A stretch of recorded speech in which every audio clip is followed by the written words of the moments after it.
Good evening दोस्तों, मैं संदीप कुमार। मैंने आज आप सबके लिए लेकर के आया सर एक जबरदस्त एक मस्त टॉपिक। सर पता है ना, आज हमारा साइंस में सर 100 क्वेश्चन जो मैं करवा रहा हूं सर, जो लघु प्लस दीर्घ उत्तरीय दोनों टाइप का क्वेश्चन है। और आज हमारा इसका 17वां क्लास, यानी ऑलरेडी पहले मैं 16 क्लास ले चुका हूं। तो जो पिछले 16 क्लास नहीं देखी सर, तो इस वीडियो के डिस्क्रिप्शन में पिछले क्लास का लिंक दिया हुआ है, फिर या यूट्यूब के प्ले लिस्ट में जाना, ठीक ना। इसका टॉप 100 क्वेश्चन का वो प्ले लिस्ट बना, वहां पर ये प्ले लिस्ट में आपको सारा वीडियो मिल जाएगा। लेकिन पता है आज का जो पहला क्वेश्चन है ना, वो बड़ा हिला जवाब का क्वेश्चन है। ये 2016 में पूछा, 17 में पूछा, 14 में पूछा सर, ये बहुत बार पूछा हुआ है, ठीक ना। उम्मीद करना कि ये 2 सीटिंग में से एक सीटिंग आएगा, चाहे फर्स्ट में चाहे सेकंड में, 2 में से किसी ना किसी तो ये करेगा। इसलिए सर ध्यान पूर्वक ध्यान देना, वरना इधर उधर भटकेगा ना तो समझ लेना क्या क्या करेंगे। हमारा एक एक निशाना रहता है तेरे साली पे, ठीक नू।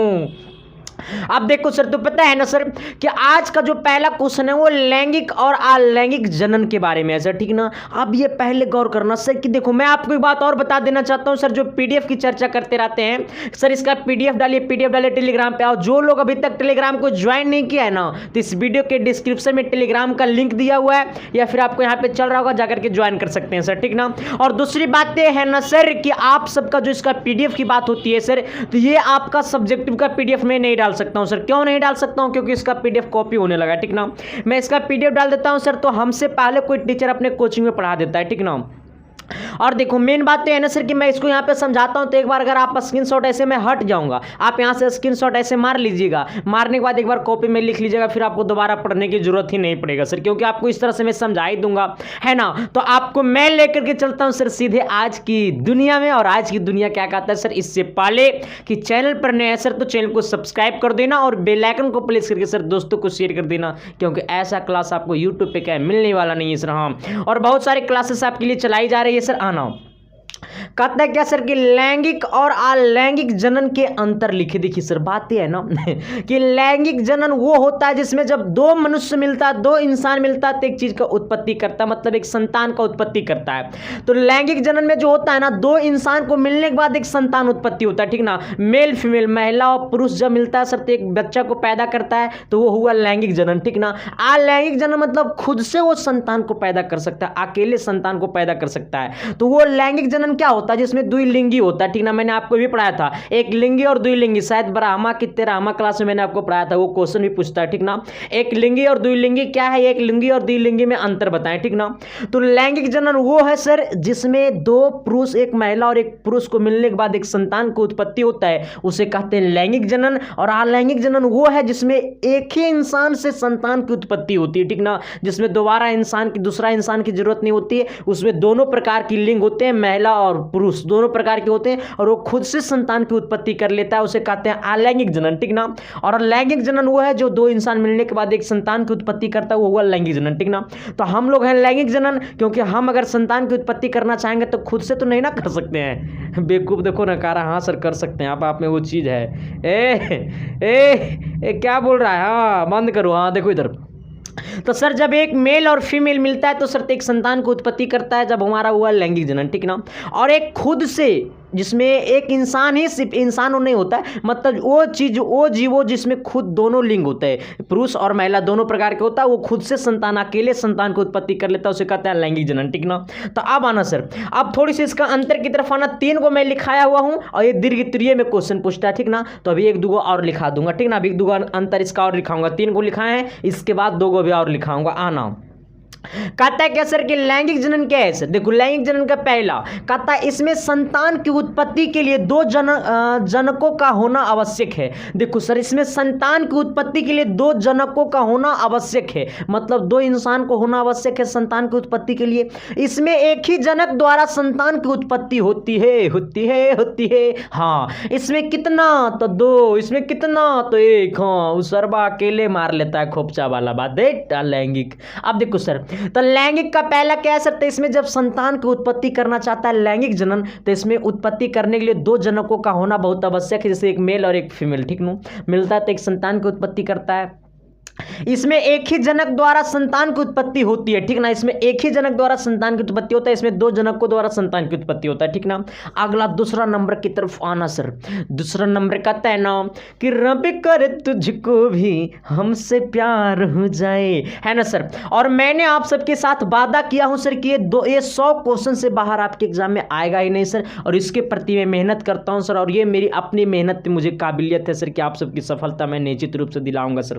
क्योंकि पता है सर, आप सबका सपना ही नहीं सर, आपकी माँ बाप का सपना है आपके प्रति सर, तो उस माँ बाप को सपना पूरा करना सर। मैं आपके सपना को लेकर के नहीं चल रहा हूँ सर, मैं आपकी माँ बाप को सपना को लेकर के चल रहा हूँ सर। क्योंकि अगर आप फेल कर जाओगे, आप अच्छा नंबर नहीं ला पाओगे, तो आपकी माँ बाप निराश होंगे। सर बात तू सब तो ऐसा हो गुल्ली डंडा खेलते रह जाता है, तो सब तो ऐसा हो इंजॉय करते रह जाता है, लेकिन माँ बाप को भुगतना पड़ता है तेरा करनामा। इसलिए सर अच्छा करो, माँ बाप बड़े खुश होंगे, ठीक नू।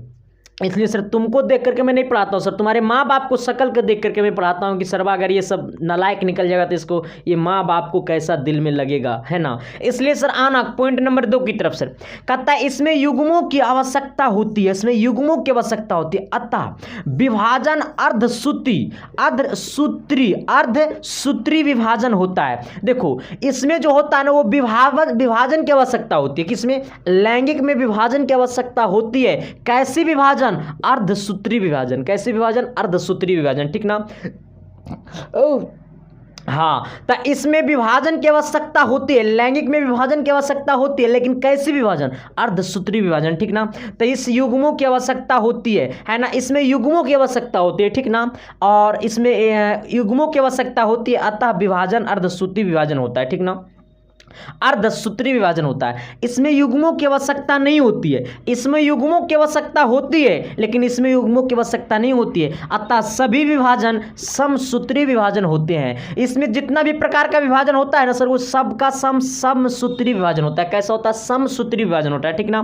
तो अलैंगिक में कैसे विभाजन होता है, तो समसूत्री विभाजन होता है, ठीक ना। इस युग्मों में अरे बोल ना बोलेगा सबका साली को उठा करके हम शादी कर लेंगे सर। हाँ, तो सब पछताते रह जाएगा, झुंझुन बजते रह जाएगा। हाँ, अब देखो सर गौर करना बे, देखा इसमें युग्मों की आवश्यकता नहीं होती है, लेकिन सर इसमें युग्मों की आवश्यकता होती है, अतः विभाजन अर्धसूत्री विभाजन होता है। और इसमें युग्मों की आवश्यकता नहीं होती है, अतः सभी विभाजन समसूत्री विभाजन होता है, ठीक ना। अगला पॉइंट नंबर 3 की तरफ। पॉइंट नंबर 3 पता है क्या कहते हैं, रब करे तुझको भी हमसे प्यार हो जाए, है ना। अब देखो यही बातें बोल रहा है सर, तो हमें क्या करूँ, बायोलॉजी का क्वेश्चन है। कहता है इसमें दोनों जनकों का गुण पाए जाते हैं, ठीक ना। देखो इसमें दोनों जनकों का गुण पाए जाते हैं, इसमें एक जनकों का गुण पाए जाते हैं, ठीक ना। इसमें दोनों जनकों का गुण पाए जाते हैं, सिर्फ इसमें एक जनकों का गुण पाए जाते हैं। अगला अब पॉइंट नंबर 4 की तरफ आना सर। थोड़ी सी अगला पॉइंट क्या कहता है, थोड़ी सी गौर करना। चलिए आइए सर, देखिए वहां पर हम लोग 3 वो अंतर देख लिए, चौथा अंतर इधर आना, चौथा और पांचवा अंतर इधर आना, ठीक ना। अब देखो कहता है ना सर इसमें 2 युग्मों का भाग लेते हैं, ठीक ना। इसमें कितने युग्म भाग लेते हैं, 2 में। किसमें, लैंगिक में, ठीक ना। ये शायद था लैंगिक, वो शायद था अलैंगिक था, ठीक ना। तो इसमें कितने युग्म भाग लेते हैं, 2 युग्म भाग लेते हैं। इसमें कितने युग्म भाग लेते हैं, तो इसमें एक युग्म भाग लेते हैं। कितने लेते हैं, एक युग्म भाग लेते हैं, ठीक ना। इसमें निषेचन होता है, इसमें निषेचन नहीं होता है, ठीक ना। इसमें क्या होता है, निषेचन होता है, इसमें निषेचन नहीं होता है, ठीक ना। तो ये गौर करना, इसमें 2 युग्म भाग लेते हैं, इसमें एक युग्म भाग लेते हैं। और जब 2 युग्म भाग लेते हैं तो निषेचन होता है, अगर एक युग्म भाग लेते हैं तो निषेचन नहीं होता है, ठीक ना। अब देखो यहाँ 5 को पॉइंट कंप्लीट हो गया। वो क्वेश्चन 5 नंबर में जरूर आएगा सर, ठीक ना। अगला 82 नंबर क्वेश्चन की तरफ आना। पता है 82 क्या बोलता है, मेरा जरूरत था तेरे जैसे यार की, ना कि किसी शैतान की, है ना। अब देखो सर पता है ये सब प्यार करने वाली बात है ना रे बबुआ। कमेंट एक बार सर करो कि यहाँ तक कि समझ में आया सबको या नहीं। अगर समझ में आया तो लव यू लिखना, तो यार सब तो प्यार करते हैं, तो इन सब पर हम भरोसा करते हैं, लड़की पे भरोसा नहीं करते हैं सर। हाँ, इसलिए तू सब मेरा दिल को मत तोड़ना। कहता है सर क्या प्रकाशनुवर्तन और गुरुत्वानुवर्तन में क्या अंतर है। अब देखो सर ये बड़ा ही अजीब क्वेश्चन है, लेकिन ये भी बायोलॉजी का क्वेश्चन है, ठीक ना। 2 नंबरिया में पूछता है, 5 नंबरिया में नहीं पूछता। प्रकाशनुवर्तन और गुरुत्वानुवर्तन में क्या अंतर है। देखो यहाँ पे, देखो यहाँ पे गौर करना थोड़ा सा। प्रकाशनुवर्तन और गुरुत्वानुवर्तन में क्या अंतर है, तो कहेगा कान पकड़ के 10 बार उठ बैठ कर देंगे, हमको 2 नंबर दे दीजिएगा सर, हमको याद नहीं होगा। अरे हल्का चीज है, देखना तू बबुआ। कहता है प्रकाशनुवर्तन पौधे के शीर्ष प्रकाश की दिशा में अग्रसर होते हैं, ठीक ना। अब देखो प्रकाशनुवर्तन में पौधे का जो शीर्ष होता है ना, वो प्रकाश की दिशा में क्या होता है सर, अग्रसर होता है, ठीक ना। तो प्रकाशनुवर्तन में पौधे के शीर्ष, क्या पौधे के शीर्ष, प्रकाशनुवर्तन में पौधे के शीर्ष प्रकाश की दिशा में क्या होता है सर, अग्रसर होता है। उसे क्या कहते हैं सर, प्रकाशनुवर्तन कहते हैं, ठीक ना। तो प्रकाशनुवर्तन में क्या होता है, तो पौधे के शीर्ष प्रकाश की दिशा में क्या होता है, अग्रसर होता है, ठीक ना। तो प्रकाशनुवर्तन में पौधे के शीर्ष प्रकाश की दिशा में क्या होता है सर, अग्रसर होता है, उसे क्या कहते हैं, प्रकाशनुवर्तन कहते हैं। लेकिन गुरुत्वानुवर्तन में सर क्या अंतर है ना, कि पौधे के जड़, यहां पर शीर्ष है तो यहां पे क्या सर, ये जड़ है, ठीक ना। इस पे गौर करना, यहां पे शीर्ष है तो यहां पे क्या सर, ये जड़ है। तो कहता है ना सर कि पौधे के जड़ गुरुत्वाकर्षण की दिशा में अग्रसर होता है, इसे क्या कहते हैं, गुरुत्वानुवर्तन कहते हैं। अब देखो सर मामला है ना, मामला ये है ना सर कि अब इसको हम दोनों क्वेश्चन को हमको फिट करना है सर। हाँ, बोर्ड एग्जाम में आना चाहिए, वो होता है मेरा कहने का मतलब फिट, है ना। और सर मैं कहता हूँ ना सर कि जितना आप सब ने मेरे ऊपर भरोसा किया और बहुत सारे टीचर ने मेरे ऊपर भरोसा किया सर, और छोटे छोटे गांव शहर में जो पढ़ाते हैं ना, छोटे छोटे शहर में डिस्ट्रिक्ट लेवल में, उन सब ने सर इस चीज़ को पढ़ा रहे हैं अपनी क्लास में सर। तो उम्मीद करना भाई, क्योंकि देखो वो सब तो अनुभवी टीचर है, लेकिन उन सबको अनुभवी इतना है कि सर वो सब जब ये क्वेश्चन को सब देखते हैं ना, कहते हैं कि कहाँ से सब क्वेश्चन छाट के ला रहे हैं। अरे देखो ना, ये सब क्वेश्चन अजीब अजीब तरह का है ना, लगता है कि ये सब क्वेश्चन बोर्ड एग्जाम में कई बार पूछा तो कर मतलब ही नहीं है, और यही सब क्वेश्चन में बार बार रिपीट करता है, ठीक ना। आना इस बार तो और कोरोना काल है। कहता है प्रकाशनुवर्तन और गुरुत्वानुवर्तन में अंतर क्या। तो प्रकाशनुवर्तन क्या होता है सर, तो पौधे के, हमरे साथ बोले जहां है वहीं बोल, मेरा कसम चला, तुम्हारा गर्लफ्रेंड का कसम। कहता है पौधे के शीर्ष प्रकाश की दिशा में अग्रसर होते हैं, इसे क्या कहते हैं सर, प्रकाशनुवर्तन। अच्छा गुरुत्वानुवर्तन क्या है सर, तो इस पौधे के जड़ क्या है सर, बोल मेरे साथ, पौधे के जड़ गुरुत्वाकर्षण की दिशा में अग्रसर होते हैं, इसे क्या कहते हैं, गुरुत्वानुवर्तन कहते हैं सर, ठीक ना। अब आते हैं क्वेश्चन नंबर 83 की तरफ, और फिर 84 फिर 85 सर कंप्लीट कर दूंगा, यानी 100 क्वेश्चन आपको मैं पूरा कंप्लीट कर दूंगा सर, ये मैं वादा करता हूँ, ठीक ना। आओ अगली क्वेश्चन की तरफ देखते हैं, अगला क्वेश्चन क्या कहता है। चलिए आइए सर, देखिए अभी वो क्वेश्चन 5 नंबरिया में पूछ लिया है, कितना बार तो अगर कोई वर्णन नहीं है सर, ठीक ना, क्योंकि सर ये क्वेश्चन ना 5 से 7 बार से अधिक पूछा हुआ है, ठीक ना। और इस बार भी 2 सीटिंग में से 1 सीटिंग आ जाएगा, हो सकता है कभी कभी दीर्घ उत्तरीय में पूछता है और कभी कभी लघु उत्तरीय में पूछता है, ठीक ना। तो दीर्घ उत्तरीय में पूछेगा तो ये 5 पॉइंट लिखना है, ठीक ना। लघु उत्तरीय में पूछेगा जितना नंबर में पूछेगा उतना ही पॉइंट लिखना है, 3 पॉइंट लिख देना है, ठीक ना, 2 पॉइंट लिख देना है, ठीक नो। आना कहता है सर सौर ऊर्जा का विशेषताएं लिखे, तो सौर ऊर्जा का बहुत सारी विशेषताएं हैं सर, सौर ऊर्जा नवीकरणीय ऊर्जा है, ठीक ना। सौर ऊर्जा का बहुत सारी विशेषताएं हैं, तो नीचे डैश देख करके लिखना है कि सौर ऊर्जा की निम्न विशेषताएं हैं। सौर ऊर्जा का क्या है सर, ये निम्न विशेषताएं हैं, मैं हट जाऊंगा तो आप स्क्रीनशॉट मार लेना, ठीक ना। सौर ऊर्जा का निम्न विशेषताएं हैं, ठीक ना। पहला विशेषताएं, यह ऊर्जा प्रदूषण मुक्त है, ठीक ना। जैसे देखो हम लोग का जो है ना सौर सेल काम इसी पर इतना करता है, जो हम लोग को पहले लाइन नहीं था, सौर सेल से वजह से हमारा सौर ऊर्जा की वजह से सौर सेल करंट देता था, तो हम लोग घर में बैटरी के माध्यम से लाइट जलाते थे। तो यही कहता है सर यह ऊर्जा प्रदूषण मुक्त है, क्या सर, सौर ऊर्जा कैसा, तो यह प्रदूषण मुक्त है, ठीक ना। सौर ऊर्जा कैसा, तो यह प्रदूषण है मुक्त है। सौर ऊर्जा कैसा, तो ये प्रदूषण मुक्त है सर, कैसा, प्रदूषण मुक्त है, ठीक ना।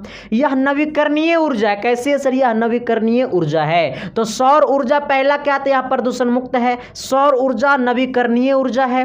कहता है तीसरा नंबर, कहता है पृथ्वी पर मानव, जीव जंतु तथा पौधे सौर ऊर्जा से जीवित हैं। अगर सौर ऊर्जा नहीं रहेगा ना, तब पृथ्वी पर जितना भी मानव है, हम लोग हैं, जीव जंतु जितने भी है, थोड़े से जीव जंतु जो हैं तथा पौधे, सारे का सारे सौर ऊर्जा के ही वजह से जीवित हैं, ठीक ना। क्योंकि सौर ऊर्जा नहीं रहेगा तो हम लोग भी जीवित नहीं रह पाएंगे, ठीक ना। दिखता है ना ठंडी के मौसम में धूप नहीं उगता है तो लगता है कि अब चल गली है ऐसा नहीं लगता, अरे तू लड़के ना लगता है, तू सब ना लगता को तू सबको भी। हाँ आना कहता है पृथ्वी पर मानव जीव जंतु तथा पौधे सौर ऊर्जा से जीवित होते हैं, ठीक नो। अगला कहता है इसका उपयोग से सौर कुकर, सौर सेल आदि काम करते हैं, ठीक ना। देखो यहाँ पे सौर ऊर्जा अगर धूप नहीं देगा तो सौर कुकर कैसे काम करेगा, सौर सेल कैसे काम करेगा। सौर सेल वो देखा होगा ना जिनके गांव में लाइट बहुत दिनों के बाद आया हुआ है। हम लोग के गांव में 17 में लाइट आया है सर, तो हम लोग के यहाँ सौर कुकर, सौर सेल होता था, ठीक ना। सौर प्लेट होता था जिसे हम लोग बोलते हैं ठेठी भाषा में। तो सौर प्लेट को जब धूप में रखते थे ना तो वो लाइन देता था, तो वो बैटरी किससे चार्ज होती थी। फिर रात में वही बैटरी से हम लोग लाइट जलाते थे घर में और पढ़ते थे। और इससे पहले हम लोग दिया से पढ़ते थे, लालटेन से पढ़ते थे। आप लोग शायद नहीं पढ़े होंगे, शहरी बाबू होंगे।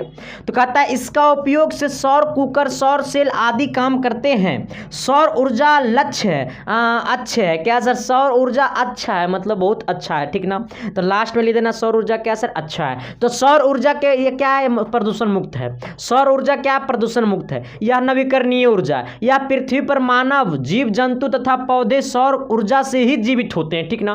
तो पृथ्वी पर जितने भी मानव है, जीव जंतु हैं, पौधे हैं, सारे का सारे सौर ऊर्जा की वजह से जीवित होते हैं। कहता है इसका उपयोग से सौर कुकर, सौर सेल आदि काम करते हैं, ठीक ना। अगर सौर ऊर्जा नहीं रहेगा सर तो इसका उपयोग से, मतलब सौर ऊर्जा के ही उपयोग से सौर कुकर काम करता है, सौर सेल काम करता है, आदि काम करते हैं, मतलब बहुत सारी चीजें जो काम करता है, ठीक ना। तो सौर ऊर्जा अच्छे हैं क्या सर, अच्छे हैं, है ना, अच्छे हैं। सौर ऊर्जा कैसे अच्छे हैं, दिखता है लड़का देखने जाता है ना, लड़की की पिता उता क्या करता है, अभी तो पढ़ाई कर रहा है, शक्ल से तो अच्छे है।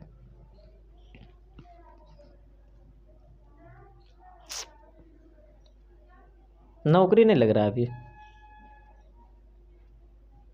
तब लड़का के बाप बोलेगा मेरा बेटा बहुत अच्छा पढ़ता है, मैंने पटना जैसे शहर में पढ़ा रहा हूँ, अबरी बार बेड़ा पार, बोलता है ना सर। तो यही बात है।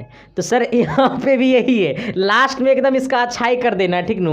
तो यही बात है सर कि सौर ऊर्जा कैसे है, तो सौर ऊर्जा अच्छे है, ठीक नू। एक बार चलते हैं सर एक अगली क्वेश्चन की तरफ, और क्वेश्चन नंबर 83 खत्म, 84 85 की तरफ बढ़ते हैं। चलिए आइए सर, देखिए ये दोनों जो क्वेश्चन है ना वो दोनों का दोनों केमिस्ट्री का क्वेश्चन है, ठीक ना। और हो सकता है दो में से एक क्वेश्चन फर्स्ट, एक क्वेश्चन सेकेंड सेटिंग में रहेगा सर। यानी ये दोनों क्वेश्चन जो है ना बड़ा ही इंपॉर्टेंट है। निचला तो एकदम बहुत ही ज्यादा इंपॉर्टेंट है सर, और ऊपरेला का भी तो कहानी नहीं, इसका कोई जोड़े नहीं है, ठीक नू।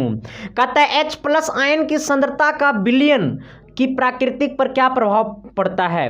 H आयन की सांद्रता का विलयन की प्राकृतिक पर क्या प्रभाव पड़ता है, ठीक ना। तो देखो यहाँ पे क्वेश्चन थोड़ा सा आपको अजीब सी लग रहा होगा ना, क्योंकि पता है जो अजीब इंसान लगता है ना दुनिया में वही अच्छा करता है। जो पागल जिसको लोग कहता है, जिसको देख करके दुनिया थूका है, जिसको देख करके दुनिया हंसा है, वही इतिहास रचा है, ठीक ना। तो यही बात है सर, इसको देख करके तुमको लग रहा हो कि यार वाला आज ऐसा क्वेश्चन पूछ दिया, लेकिन यही तो एग्जाम में आएगा, ठीक नू। कहता है H+ आयन की सांद्रता का विलयन की प्राकृतिक पर क्या प्रभाव पड़ता है। किस पे सर, तो ये प्राकृतिक पर क्या प्रभाव पड़ता है। तो कहता है ना सर कि H+ आयन की सांद्रता बढ़ने से, H आयन की सांद्रता बढ़ने से विलयन और अधिक अम्लीय होता है, ठीक ना, यही प्रभाव पड़ता है बस। H+ आयन की सांद्रता जब बढ़ता है ना सर तो विलयन और अधिक अम्लीय हो जाता है, क्या हो जाता है, और अधिक अम्लीय हो जाता है, ठीक ना। तो H+ आयन की सांद्रता जब बढ़ता है तो विलयन अधिक अम्लीय हो जाता है सर, बस यही हमारा प्रभाव पड़ गया सर, ठीक ना। अब देखो प्रभाव पड़ा है ना रे, H+ आयन की सांद्रता का विलयन की क्या प्रभाव पड़ता है, प्राकृतिक पर क्या प्रभाव पड़ता है। तो प्राकृतिक पर यही प्रभाव पड़ता है कि H+ आयन की सांद्रता बढ़ने से विलयन और अधिक क्या हो जाता है सर, ये अम्लीय हो जाता है सर, ठीक ना, कहानी खत्म। अब देखो सर थोड़ी सी एक बात पे और गौर करना सर, क्या कि अगला क्वेश्चन जो है ना सर कहता है हाइड्रोजन का 3 उपयोग को लिखे। हाइड्रोजन का तो बहुत सारे निम्नलिखित उपयोग होता है। हाइड्रोजन का निम्न उपयोग है, बहुत सारे उपयोग है, हाइड्रोजन का बहुत ज़्यादा उपयोग किया जाता है सर, लेकिन हमको 3 गो उपयोग लिखना है। कितना लिखना है सर, 3 उपयोग लिखना है, ठीक नू। अब थोड़ी सी गौर करना, पहला उपयोग क्या कहता है, कहता है ना इसका उपयोग हाइड्रोक्लोरिक अम्ल के उत्पादन में होता है, ठीक ना सर। इसका उपयोग कहाँ होता है, हाइड्रोक्लोरिक अम्ल के उत्पादन में होता है ना। इसका उपयोग कहाँ होता है, तो इसका उपयोग हाइड्रोक्लोरिक अम्ल के उत्पादन में होता है, ठीक ना सर। तो इसका उपयोग कहाँ होता है, हाइड्रोक्लोरिक अम्ल के उत्पादन में होता है, ठीक ना। जब हाइड्रोक्लोरिक अम्ल का उत्पादन किया जाता है सर तो ऐसे केस में, उत्पादन जब किया जाता है तो ऐसे केस में हाइड्रोजन का उपयोग किया जाता है। अगला 2 नंबर कहता है सर इसका उपयोग खाद के लिए अमोनिया किसके निर्माण में होता है, ठीक ना सर, किसका निर्माण में होता है, अमोनिया के निर्माण में होता है, ठीक नो। कहता है इसका उपयोग खाद के लिए, अमोनिया के निर्माण में होता है, ठीक ना, किसके लिए, खाद के लिए, किसका निर्माण में, तो अमोनिया का निर्माण में, ठीक ना, किसका निर्माण में, तो अमोनिया का निर्माण में। कहता है इसका उपयोग खाद के लिए अमोनिया के निर्माण में होता है। अगला तीसरा नंबर, कहता है इसका उपयोग हाइड्रोजनीकरण क्रिया द्वारा वनस्पति घी बनाने में होता है, किसके बनाने में, तो वनस्पति घी बनाने में, ठीक ना। तो हाइड्रोजनीकरण क्रिया द्वारा, किसके द्वारा, हाइड्रोजनीकरण क्रिया द्वारा वनस्पति घी बनाने में होता है, किसका उपयोग, हाइड्रोजन का उपयोग, ठीक ना। अब देखो वनस्पति घी सब नहीं कि जो हम लोग खाते हो गए, नहीं, वनस्पति घी, ठीक नो। अब देखो सर, तो आज हमारा 17 क्लास कंप्लीट हो गया सर, ये 18 क्लास चलेगा, 19 और 20, यानी आपको 3 क्लास और बचा हुआ सर। और वो 3 क्लास आपको एग्जाम से जस्ट हम 4 दिन पहले आपको सारे सिलेबस आपके हाथों में डाल दूंगा सर, ठीक ना। चाहे सर मैथ की चर्चा करें 200 ऑब्जेक्टिव का, वो भी सर आपको 200 ऑब्जेक्टिव से बाहर नहीं आएगा। चाहे 2 नंबर वाले क्वेश्चन टॉप 80 की बात करें सर, उससे भी बाहर नहीं आएगा। चाहे 5 नंबरिया क्वेश्चन की बात करें सर, जितना मैं क्लास ले रहा हूं, जितना क्लास मैं लिया हुआ हूं, सारी का प्ले लिस्ट बना हुआ सर यूट्यूब पर जाकर के, वहां से क्लासेस को देख सकते हैं। कैसा लगा क्लास कमेंट करके जरूर बताना sir. Thank you, love you. फिर मुलाकातें करते हैं आप सबके बीच अगली क्लास में, तब तक के लिए हैं डसेगा नाक की तरह जब नजर इधर उधर करेगा तो, हाँ इसलिए सर पता है, ऐसा मतलब पता है सीसीटीवी कैमरा है तो सबका नजर पता है, यहाँ पे कैच है सब, तो सब दिन भर क्या क्या करता है ना, कौन कौन सा फिल्म देखता है ना, हमको सब मालूम है ना। एक आध दिन खोल देंगे तो के पुलिस सब है ना sir. Thank you, love you sir. तब तक देखते रहिए इसकी साइंस क्लासेस, मुलाकातें करते हैं अगली क्लास में सर। टेंशन नहीं लेना, आपका भाई जिंदा है, आपके लिए खून का कतरा बेच दूंगा सर, ठीक ना। Thank you, love you.